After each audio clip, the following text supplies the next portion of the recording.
Let's start बेटा। 11th class Hindi का जो पीरियड था वो आपके लिए जो है मैं आज फिर कुछ क्वेश्चन लेके आया हूँ, क्योंकि आपका आजकल रिवीजन होना है।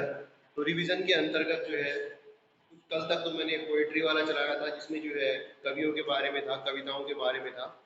आज जो है एक मैंने गद्य खंड से आपके लिए चैप्टर लाया हूँ जो ज़रूरी है, क्योंकि ऐसा होता है कि कभी हम लेट ज्वाइन होते हैं, लेट एडमिशन लेते हैं, तो हमें पता नहीं चलता कि हमारे कौन कौन से चैप्टर हुए हैं।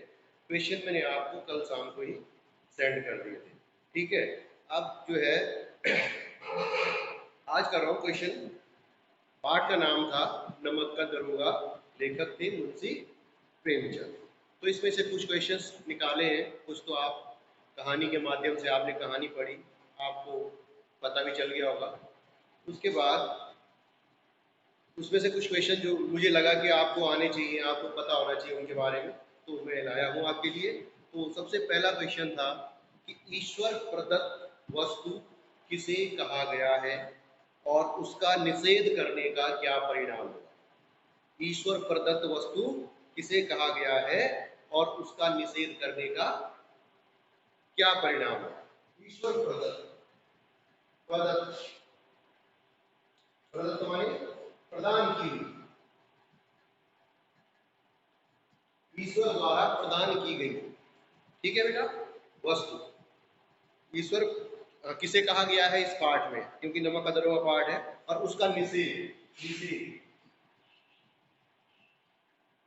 निषेध माने मनाही, प्रतिबंधित, ठीक। तो ईश्वर प्रदत्त वस्तु यहाँ पे नमक को कहा गया है, जो पाठ था हमारा, और उसका निषेध करने का परिणाम, यानी कि जब उसका व्यापार जो है निषेध कर दिया गया, उस पर जो है विभाग बन गया। पहले तो फ्री में था, कोई टैक्स नहीं था, लेकिन जब नमक का विभाग बन गया, उसके व्यापार को जो है अब सरकार ने अपने अंदर में ले लिया, उस पर जो है टैक्स लगा दिया, तो उसका परिणाम ये हुआ कि लोग जो है चारों ओर भ्रष्टाचार फैल गया।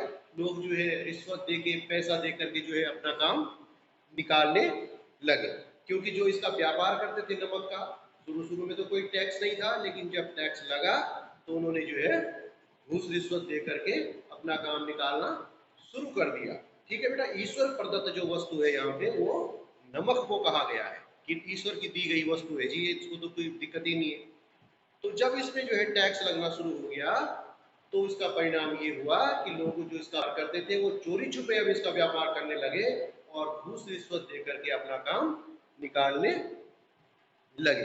कहने का मतलब है कि जो इस विभाग में अधिकारी थे उनके पौवारा थे। पौवारा होना मीन्स खूब फायदा होना, तरफ से जो है खूब पैसे की बरसात उन पे हो रही थी, ठीक है। फिर अगला क्वेश्चन है बेटा, नमक का विभाग में कार्य करने को कौन कौन लालायित रहते थे। अब जब नमक का विभाग बना, उसमें जो है ऊपरी कमाई कितनी होने लगी, बड़े से बड़े अधिकारी, वकील, पटवारी, ये सब जो है नमक विभाग में नौकरी पाने के लिए लालायित होने लगे, जबकि इनकी परिस्थिति पहले उच्च मानी जाती, वकील साहब है जी, दरोगा साहब है जी, पटवारी जी है जी। तो लेकिन अब क्या है, इनको अपना काम में जो है उससे अधिक फायदे का काम कौन सा लगने लगा, नमक विभाग में नौकरी प्राप्त करना, ठीक है बेटा।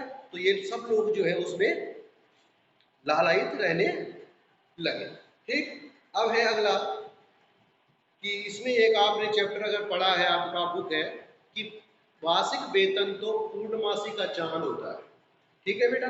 पूर्णमासी का जो चांद होता है, पूर्णिमा का चांद, वो बड़ा होता है, पूरा बड़ा, पूरा चांद होता है। अब धीरे धीरे क्या होता है, वो एक दिन अमावस्या के दिन सिर्फ इतना रह जाता है, बाकी क्या हो जाता है, समाप्त हो जाता है। तो उसी तरह से जो है मासिक वेतन, यानी जो महीने की सैलरी होती है, जो महीने का वेतन होता है, उसको पूर्णमासी की चांद की तरह बोला गया है। क्यों? क्योंकि जिस दिन आता है उस दिन खूब रहता है और धीरे धीरे समाप्त हो जाता है। जैसे कि पहले पूरा चांद रहता है पूर्णमासी के दिन और धीरे धीरे धीरे धीरे अमावस्या के दिन वो समाप्त हो जाता है। इसीलिए जो है मासिक वेतन को पूर्णमासी का चांद कहा गया है।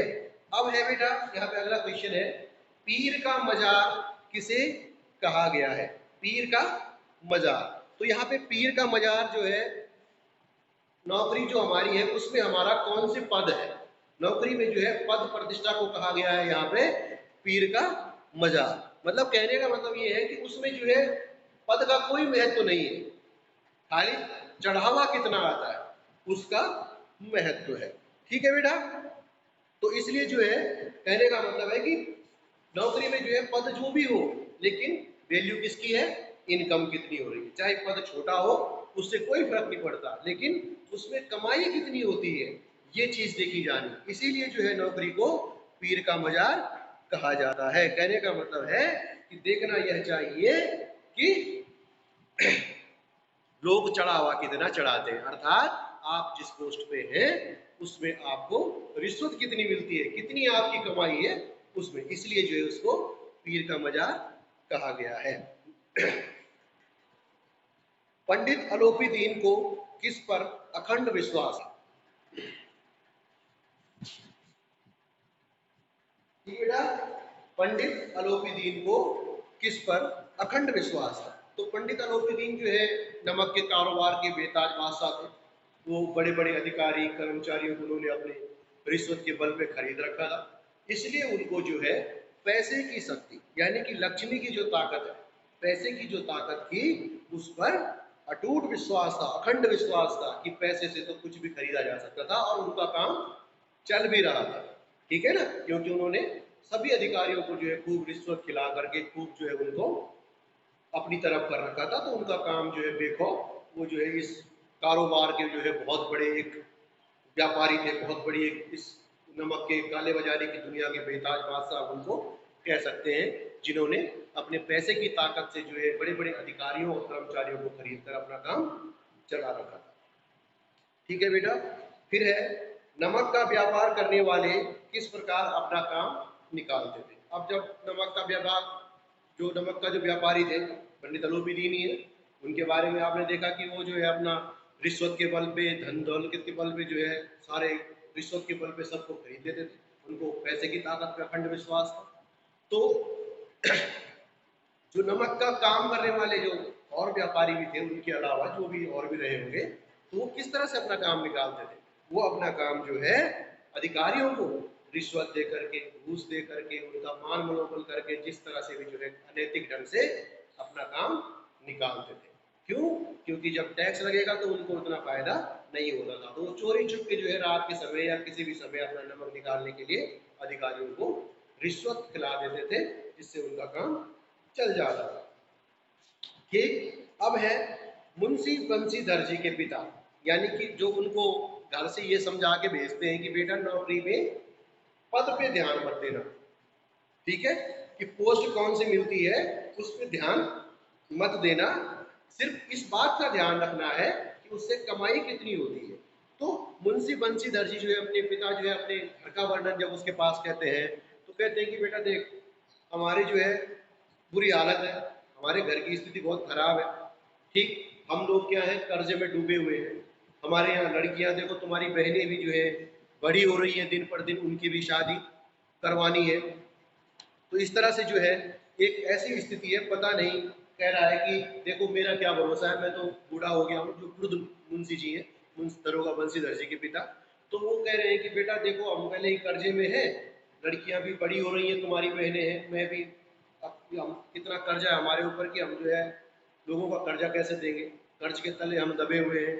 बहनें तुम्हारी दिन पर दिन जवान हो रही है, इनकी शादियां भी करवानी है, तो किस तरह से, मैं भी बूढ़ा हो चुका हूँ, तो मेरा भी क्या भरोसा कि कब रहूँ क्या न रहूँ। इसलिए जो है तुम नौकरी में इस तरह, मतलब उन्होंने इस तरह से अपना घर का जो है वर्णन किया है कि हमारे घर में बहुत ज़्यादा गरीबी है, बहनों की शादी करानी है, मैं भी बूढ़ा हो गया हूँ, कब तक रहूँगा पता नहीं। तो इसलिए जो है अपने बेटे को ये समझाते हैं, अपने घर की स्थिति बताते हुए भेजते हैं कि नौकरी ऐसी करना जिसमें जो है ऊपरी कमाई अधिक हो। फिर है बेटा, न्याय और लक्ष्मी नीति के खिलौने हैं, स्पष्ट कीजिए। न्याय और लक्ष्मी नीति के खिलौने हैं, स्पष्ट कीजिए।